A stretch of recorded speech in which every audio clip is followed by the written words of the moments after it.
अस्सलाम वालेकुम and welcome to another episode of false positive.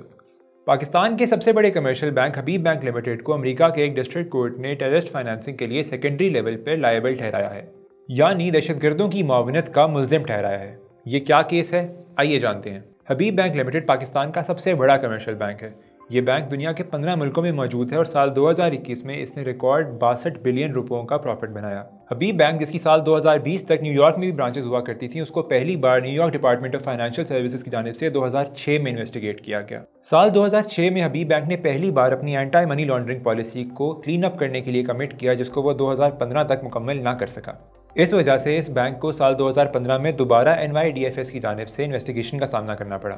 2017 में NYDFS ने हबीब बैंक को मुतअद्दिद वायलेशंस के साथ चार्ज किया, जिसको हबीब बैंक ने $255 मिलियन देकर सेटल कर लिया। ये सेटलमेंट तो हो गई, लेकिन हबीब बैंक को न्यूयॉर्क में अपना बैंकिंग लाइसेंस खोना पड़ा। तब भी NYDFS के मुताबिक हबीब बैंक की banking practices counter terror financing के प्रोटोकॉल्स के ऊपर पूरा नहीं उतरती थी।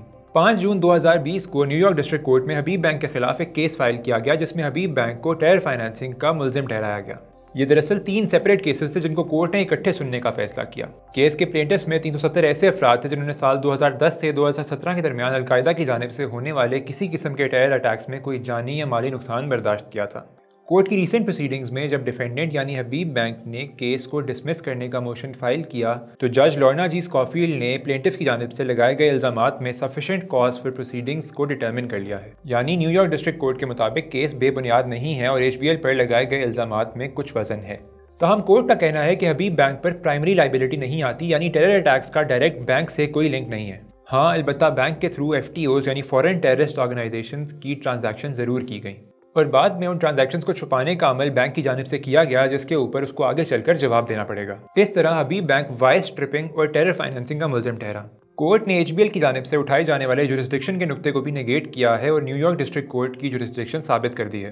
केस की इन प्रोसीडिंग्स के बाद ब्लूमबर्ग ने केस की डिटेल्स के साथ एक रिपोर्ट शाया की। इस रिपोर्ट ने पाकिस्तानी स्टॉक मार्केट में तहलका मचा दिया। हबीब बैंक, जो पाकिस्तान के कामयाब तरीन स्टॉक्स में से एक माना जाता है, वो एक दिन में 7% से ज़्यादा गिर गया।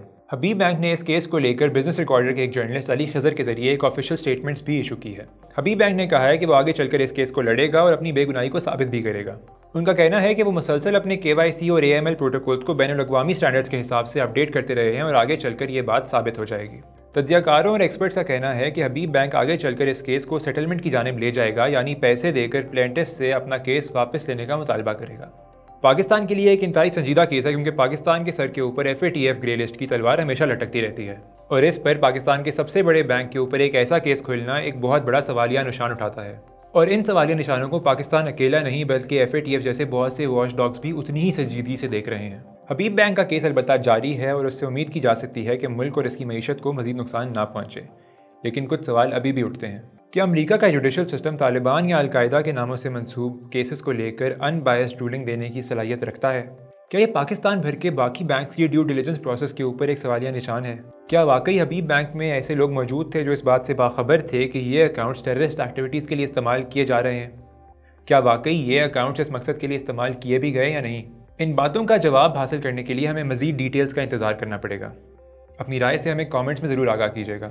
अल्लाह हाफ़िज़।